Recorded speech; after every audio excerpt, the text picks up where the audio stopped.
Welcome to the Farming Without the Bank podcast, the show with a no BS approach to money, hosted by a farm strategy expert and authorized IBC practitioner.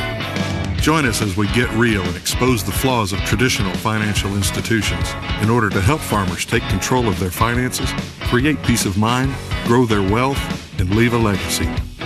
Now, here's your host, Mary Jo Irmen.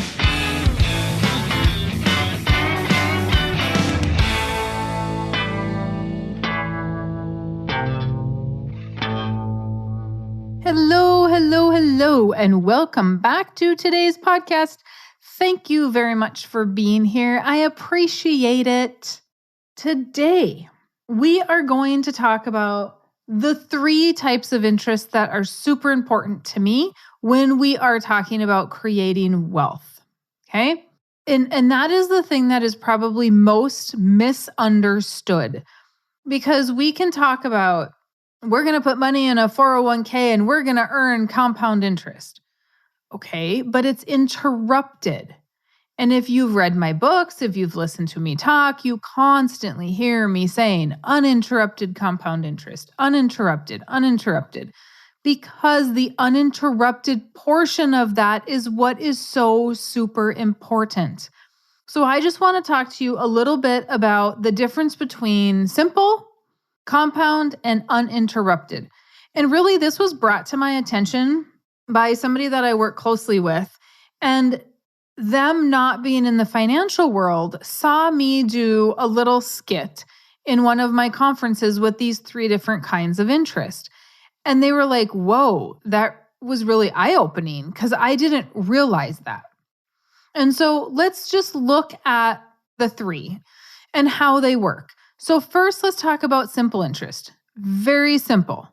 If you have $10,000 and you are earning 4% on that money, that means you earned $400 a year. Now, next year, you earn $400. The next year, $400. You can never earn more than $400 because simple interest is always going to pay you interest on the principal portion only. Right? Or whatever it is that you put in, you are never going to earn interest on the interest portion. So if you put in $10,000, you're only earning 4% on the 10. Compound interest says, I'm going to pay you 4% on whatever the new balance is. So if you have a $10,000 starting balance and you earn $400, next year, I'm going to give you $416 because I'm going to pay you 4% on the $10,400. So then year 3, you're going to have $10,816. So now you earn 4% on that, and that's $433.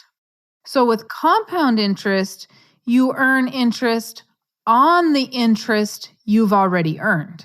Right? We're going to add the principal, the interest, and then we're going to figure the new interest on the new balance of that account.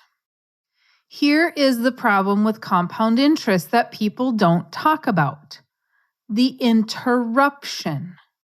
So you have money in an IRA, a 401k, a savings account, whatever. You're earning compound interest, but then if we use that money and we take some of it out of savings, if the market crashes, we've interrupted the growth.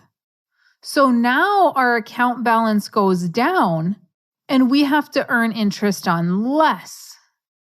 So if I ran some scenarios, if we have $10,000 starting balance and we interrupt and we take out the interest only, every 5 or 10 years, it doesn't matter. I ran both scenarios. They're exactly the same. If we take the interest only out every 5 or 10 years, at the end of 40 years, you know how much money we have? $10,400. We made a whopping $400 in 40 years. That is crazy, my friends. We're interrupting it. It is much like my weight loss program.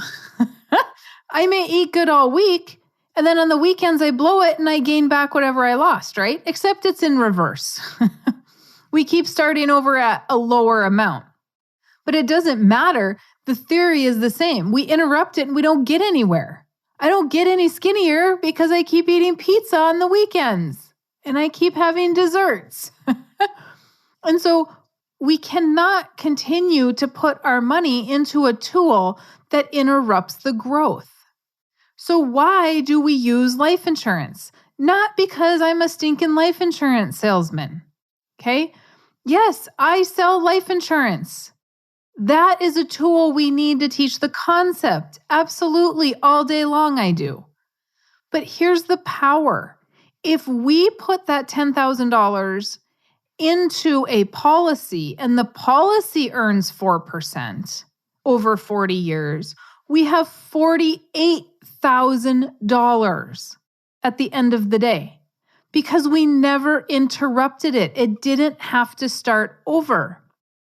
If I'm putting $10,000 in, and in year 10, I'm going to interrupt it by taking out the interest, I took out $42.33 of interest. I'm back down to $10,000. Every 10 years, that's about all I can take in interest because that's all I ever earn. By the time I get back to where I started, I'm taking it out again. Doesn't matter if it's 5 years or 10 years. By the time you get it back, you're taking it out again. What's happening in an IRA and a 401k? By the time we earn it back, the market crashes again and we're starting over.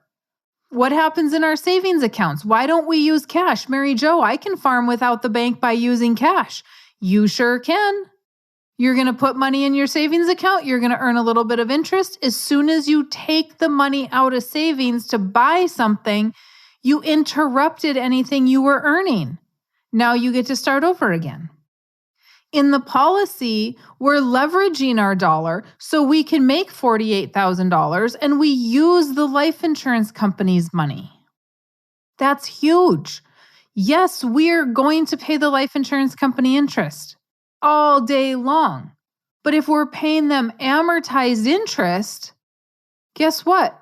We're not going to pay them as much interest as we're earning. We're going to give up access to some money. If I can leverage my dollar, I'm going to do that.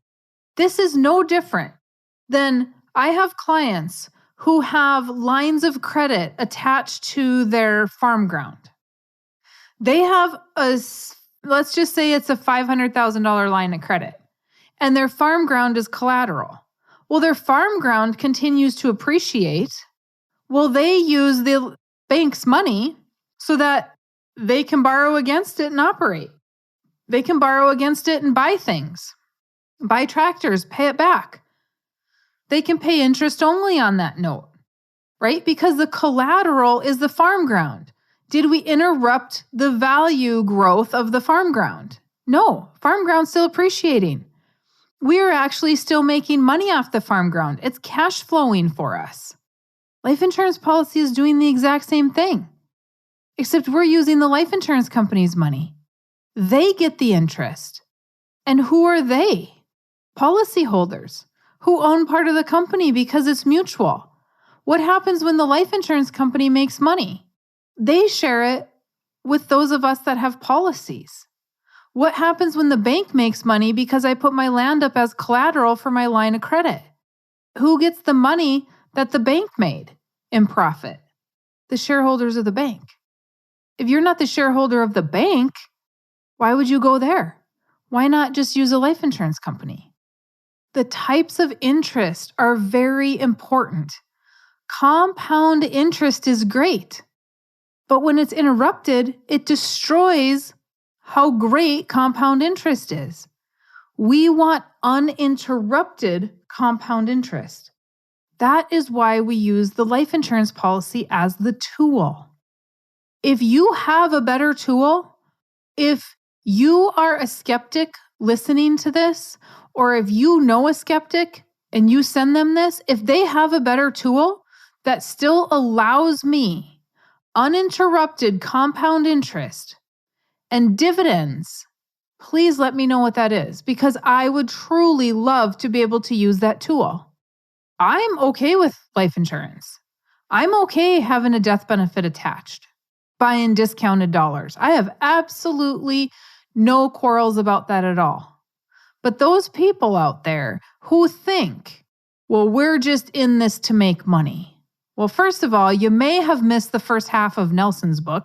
You may have missed the first half of my book, or you plain just didn't read it because you're too lazy to really look at what's happening. Where else can we get this? The skeptics of saying, well, you're getting all this money for commission. We don't get access to all of our money right away, right? Okay, where else can we get uninterrupted compound interest? If I'm going to put my money into an investment like the talking heads tell me to do, and I'm going to give up liquidity and control of that money so I don't have access to use it today, where else can I get uninterrupted compound interest in that IRA, in that investment? Can I do that? Because if I can't, you are not comparing apples to apples. You are comparing fruit to vegetables. This is huge, and people don't get this. Once I put money into my policy and I pay my premium, I am getting uninterrupted compound interest. It is not being interrupted because it is whole life. It is not universal. It is not variable. It is not indexed.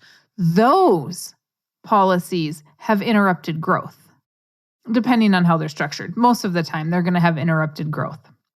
Because if you have a universal life policy, if you have an indexed policy, watch what happens to cash value.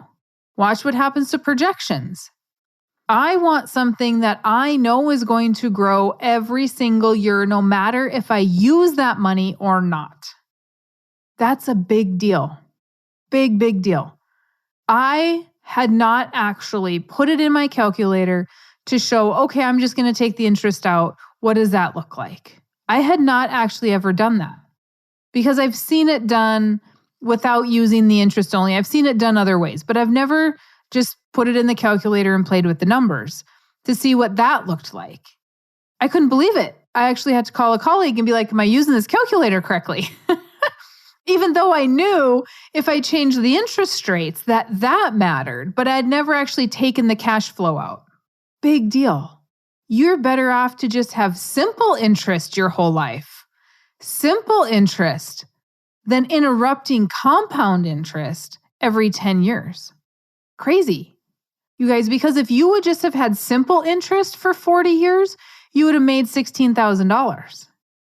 But because you interrupted your growth every 10 years, you ended up with the same amount of money, essentially. You may as well just have simple interest and be guaranteed that, than have compound interest that's constantly being interrupted. So if we don't understand why we have the policy, why should we borrow against the policy? Well, why do you borrow against your farm ground? The exact same reason, because you're using it as collateral. Your farm ground is going to continue to appreciate. It's going to continue to generate cash flow. The policy does the exact same thing. It continues to grow. You get to use it as collateral, and you can go buy things with the money that will create cash flow. We just did the exact same thing, and except we used a life insurance policy as collateral rather than our land. Whoa, we did not have to give the bank control of our livelihood. Huge. I don't think there was a key there to be on, but I can't sing, just in case y'all wondered. I am not going to serenade you through this podcast. Okay, I will try to do a video or a blog post or something about this. I am having one of those videos done where they draw things out. I am not using the $10,000 as a number. So I use $1,000 as a number. End of the day, add some zeros. It's all relative, right? So it gives you an idea kind of what's happening. But I just thought, what a great illustration if people don't know the difference between simple, compound, and uninterrupted. And why do I keep using the word uninterrupted? Why is that so important? This is why that is so important. If you have questions, please email me. You can find me on Facebook. You can message me there, whatever. But if you want to email me, it's maryjo@withoutthebank.com. Feel free to email me if you want more information because you have not read the book yet.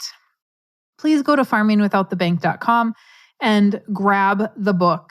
Life Without the Bank is on there. Nelson Nash's book, Becoming Your Own Banker, is on there. All of these books are very important. Grab those.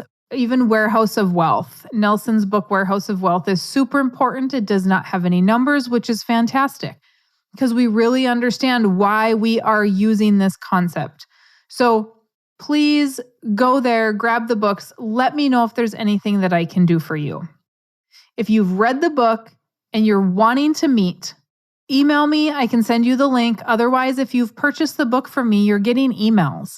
If they're going to junk, please check your junk or your spam, whatever it is, because most likely that's where they're going. And there is a link in there to my calendar. If you've not read the book, you got to read the book first. And then I'm happy to meet with you. Get on the schedule. I know a lot of you, we are going into planting season. A lot of you are going to be, in your tractors and busy. I need you to be in front of a computer for a meeting. I need you to be. So just get on the calendar. And if you have to reschedule, you can reschedule. It's not a big deal. We have a waiting list. So get on the waiting list as well. It's going to rain. It might snow, and then there'll be time to get in. All right. That is all that I have to say about that. So let me know again if you have questions. Otherwise, you guys have a absolutely fantastic rest of your day, and we will catch you in the next podcast. Thanks for listening to the Farming Without the Bank podcast. We hope today's episode has inspired you to take control of your finances in new ways. Don't forget to check out our website, farmingwithoutthebank.com, and engage with us on our Facebook page, Farming Without the Bank. Join us next week as we smash more financial myths and empower you to accomplish your financial goals.